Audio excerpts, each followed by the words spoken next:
आंखें बिल्कुल सामने की तरफ निकल के आ रही थी। चश्मे के साथ आंखें निकल रही थी बाहर और जीभ भी बाहर की तरफ लटक रहा था। मुंह से लार टपक रहा था। हेलो दोस्तों, स्वागत है आपका आपके अपने चैनल स्टोरी हाउस में। यहाँ पे आपको नई नई तरह की कहानियाँ सुनने को मिलेंगी, जिससे आप सुनकर एंजॉय कर सकते हैं और अपने दोस्तों को शेयर भी कर सकते हैं। तो चलिए आज की कहानी को सुनते हैं। आज की कहानी है राजू की। वो एक ट्यूशन टीचर है। उसकी काफ़ी पहचान है सोसाइटी में। अक्सर स्कूल के बच्चे उसके पास आते हैं ट्यूशन्स लेने। तो आज की कहानी हम राजू के पॉइंट ऑफ व्यू से सुनाएंगे आपको। मेरा नाम राजू है। मेरे शहर में एक मेला लगा था। रोज रोज ट्यूशन्स लेते लेते मैं थक चुका था, इसलिए मैं मेला घूमने चला गया। मेले में एक आदमी से मेरी मुलाकात हुई। आप ही है ना वो ट्यूशन टीचर जो घर जाके कोचिंग देते हैं? मेरे घर भी आइए ना सर प्लीज। उसने एक पर्ची दे दी मेरे हाथों में, जहां कॉल नंबर और एड्रेस दोनों ही लिखा था। वो एड्रेस मेरे ही घर के पास की थी, इसलिए मुझे कोई टेंशन नहीं हुई। उस आदमी से मेरी मुलाकात जनवरी महीने में हुई थी। घर जाकर तरह तरह के कामों में लिपट कर मैं सारा कुछ भूल ही गया था। बच्चों को ट्यूशन्स देते देते मेरे दिमाग से वो वाली बात निकल ही गई थी। अचानक से एक दिन जब मैं अपनी शर्ट पहन रहा था, तब मुझे वो पर्ची मिली। मेरे शर्ट के पॉकेट से निकली वो पर्ची। तब जाकर मुझे याद आया कि अरे मैं तो भूल ही गया। वो मार्च का महीना चल रहा था। काफी दिन बीत चुके थे। उसने मुझे पर्ची लगभग जनवरी मंथ में दी थी। बीच में काफी सारे दिन निकल गए थे। उसके पता के अनुसार मैं एक दिन वहां पहुंचता हूं। जब मैंने उस अपार्टमेंट को देखा, वो काफी पुराना सा लग रहा था। एकदम से बिल्कुल बिल्डिंग्स में क्रैक्स आ गई थी। मुझे फ्लोर नंबर भी नहीं पता था। फिर भी मैं ऊपर वाले माले में चढ़ने लगा। किसी से भी मैं पूछता, पर किसी भी फ्लोर में एक भी घर का दरवाजा खुला हुआ नहीं था।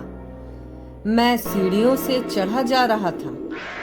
चढ़ते चढ़ते थर्ड फ्लोर पे मुझे वहां पर एक आदमी खड़ा दिखा। वो मेरे ही तरफ देखकर मुस्कुरा रहा था।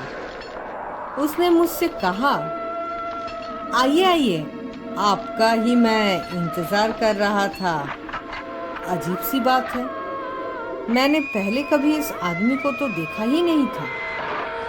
मैंने सोचा शायद उस आदमी के जान पहचान का कोई होगा जिससे मेरी मुलाकात मेले में हुई थी।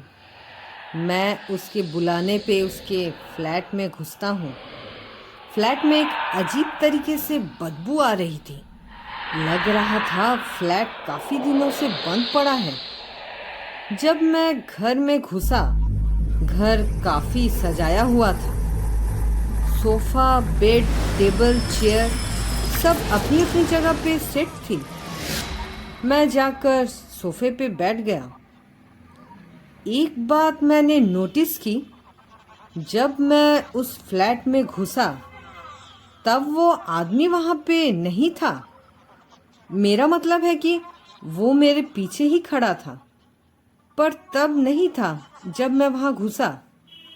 और जब मैं सोफे पे जा बैठा, तब वो अचानक से मेरे सामने आकर खड़ा हो गया।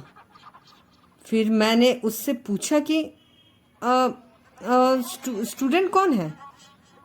उसने मेरी बातों को सुनकर भी अनसुना कर दिया। मैंने फिर से वही पूछा कि अरे किसको ट्यूशन लेनी है?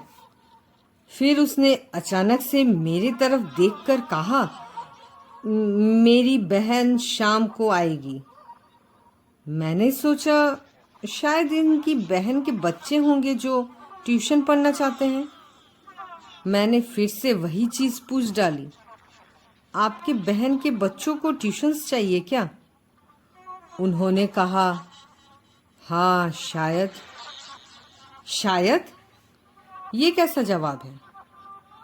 वो इंसान एक भी चीज़ सही से जवाब ही नहीं दे रहा था। फिर मैं पॉकेट से मोबाइल निकालकर टाइम देखने लगा। घर में इतना अंधेरा हो रहा था कि मुझे सही से उस इंसान की शक्ल भी नजर नहीं आ रही थी। मैंने कहा, लाइट्स ऑन कर देंगे प्लीज, रूम में काफी अंधेरा सा हुआ है। फट से उन्होंने कहा, लाइट्स की स्विच सारी खराब पड़ी हुई है। इलेक्ट्रिशियंस को भी मैंने बुलाया था, पर वो भी नहीं आया। फिर मैं पंखे की तरफ इशारे से बोलने ही वाला था कि पंखा घूमने लगा। उन्होंने कहा, बस ये पंखा ही है जो ठीक है, बाकी सारे बल्ब्स और स्विच खराब हो चुके हैं। उनकी बातें काफ़ी अजीब थी। फिर मैं वॉशरूम जाने के लिए उठा तो उन्होंने फट से मुझे वॉशरूम वहाँ है इशारों में कहा, जैसे कि वो पहले से ही जानते हो। मैं जब अंदर गया तो वॉशरूम काफ़ी नया सा साफ सुथरा लग रहा था। वहाँ बाथटब में तरह तरह के साबुन और सेंट्स रखे थे। मैंने और ज़्यादा ध्यान नहीं दिया उन चीज़ों पर। वॉशरूम से जब मैं निकल रहा था तब भी वो आदमी बिल्कुल वैसे ही मेरी तरफ देखता हुआ चुपचाप खड़ा था। मुझे अब घर लौटना था तो मैंने उनसे बोल ही डाला कि देखिए, मुझे ना अब घर जाना है, आप जल्दी बुलाइए जिसे भी ट्यूशन्स पढ़ना है, मेरे पास और ज़्यादा वक्त नहीं है। मैं जब वहाँ खड़ा था तब अचानक से मेरी नजर एक दीवार पर लगी हुई तस्वीर पर गई। वो तस्वीर तो उस आदमी की थी जिससे मेरी मुलाकात मेले में हुई थी। उस तस्वीर पे फूल की माला चढ़ी हुई थी। मेरे पूछने पे ये तस्वीर किसकी है तो उन्होंने जवाब दिया कि ये मेरे पापा की तस्वीर है। मैं मन ही मन सोच ही रहा था कि इनकी डेथ कब हुई। कुछ दिन पहले ही तो मुझसे मिले थे। फट से उस आदमी ने जवाब दिया, हो गया कुछ दिन। अब मुझे यहाँ कुछ ठीक नहीं लग रहा था। उसने मुझसे कहा, पानी पिएंगे आप? बस मेरे पलक झपकते ही वो वहां से गायब हो गया। फिर मैं घबराकर इधर उधर देखता तो फट से मेरे आंखों के सामने पानी का ग्लास लेकर खड़े हो जाते हैं। ये लीजिए आपका पानी। कुछ तो यहाँ पे गड़बड़ है। मैंने पानी का ग्लास वही टेबल पे रख दिया।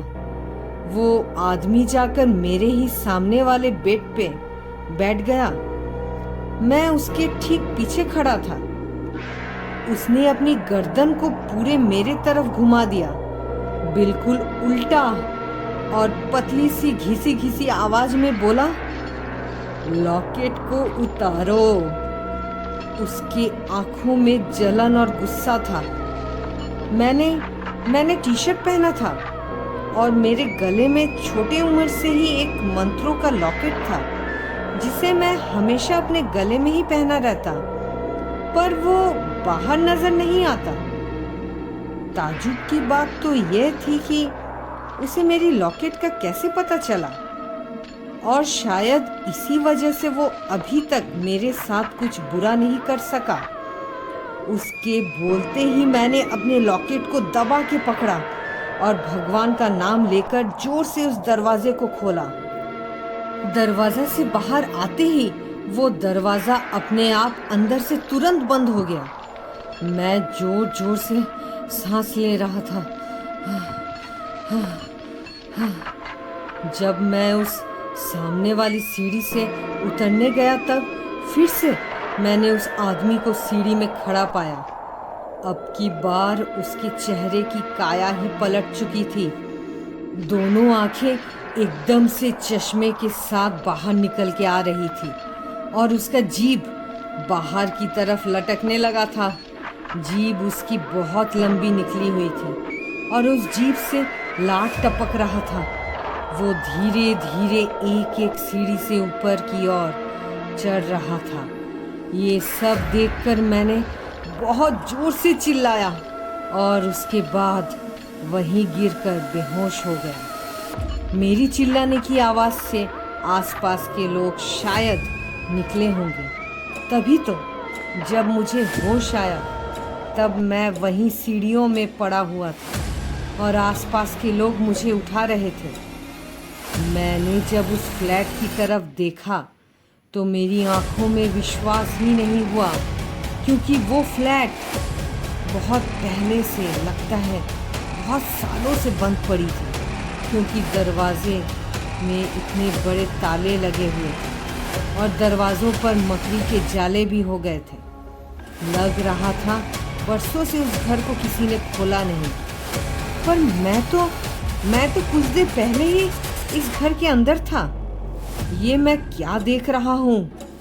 वहाँ के लोगों ने बताया जो तस्वीर मैंने देखी थी उस घर में, वो इस घर के ओनर की थी और उनकी मौत 2 साल पहले ही हो गई थी।